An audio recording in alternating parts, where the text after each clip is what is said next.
कश्मीर से लेकर के कन्याकुमारी तक और नेपाल के बॉर्डर से लेकर के राजस्थान के बॉर्डर तक डंडा लेकर के भैंस चराने वाला आम मुसलमान भी ये मान चुका है कि अगर इस मुल्क में जिंदा रहना है तो बच्चों को पढ़ाना पड़ेगा। ये एहसास जागा है। दुनिया का कोई मुल्क, दुनिया का कोई सिस्टम परफेक्ट नहीं होता। मैं आपको दावत दे रहा हूं, दुनिया का कोई सिस्टम परफेक्ट नहीं होता। माइक पर खड़े होकर कितना भी कोसा जाए, कितनी भी गालियां दी जाएं, निजाम ऐसे नहीं बदलेगा। निजाम बदलना चाहते हो तो सिस्टम का हिस्सा बनो। तसव्वुर करो कि अगर एक थाने में तुम्हारे नाम का एक सिपाही आ जाता है तो थाने का निजाम बदल जाता है। जिस दिन तुम किसी जिले में कलेक्टर बन के बैठोगे, जिस दिन तुम किसी जिले में सुपरिंटेंडेंट ऑफ पुलिस बन के बैठोगे, उस दिन जिले का हाल क्या होगा। अगर इस मुल्क को सुधारना चाहते हो, अपना हक लेना चाहते हो तो ब्यूरोक्रेसी पे कब्जा करो, इसके अलावा कोई चारा नहीं है।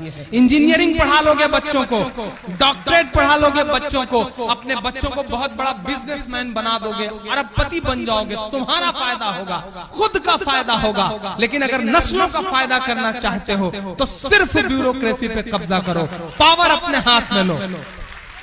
और शमीम भाई, मैं आपको भी दावत देता हूं, बहुत बड़ा काम कर रहे हैं। एक काम ये भी शुरू करिए सिविल सर्विसेज के लिए, यानी कि IAS IPS की पढ़ाई के लिए, उसकी प्रिपरेशन के लिए, कोचिंग के लिए एक फ्री इंस्टीट्यूट डालिए।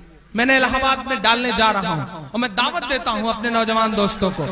इसके अलावा कोई हल नहीं है इस मुल्क में। ग्रेजुएशन करने के बाद एक मुहिम बना लीजिए कि एक वक्त कम खाएंगे लेकिन IAS बन के दिखाएंगे, IPS बन के दिखाएंगे। ये कसम खाइए। और आज यहां से जाने के बाद मैं तुम्हें पूरी छूट देता हूं।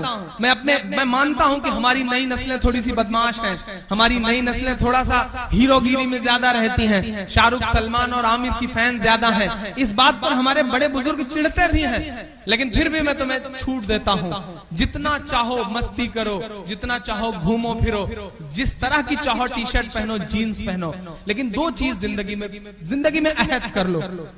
कुछ भी करो लेकिन अजान हो तो मस्जिद का रुख कर लो, जाओ नमाज पढ़ो, उसके बाद जो करना है करो, क्योंकि नमाज हर चीज से रोकती है, हर बुराई से रोकती है। एक दिन इंशाअल्लाह तमाम बुराइयां खत्म हो जाएंगी। और दूसरी एक बात अपने दिल के अंदर बैठा लो कि नहीं, बहुत हो चुका, बहुत झेल चुके हमारे बड़े बुजुर्ग, बहुत झेल चुके हमारे पुरखे। अब इंशाअल्लाह हम पढ़ेंगे, हम सिस्टम का हिस्सा बनेंगे।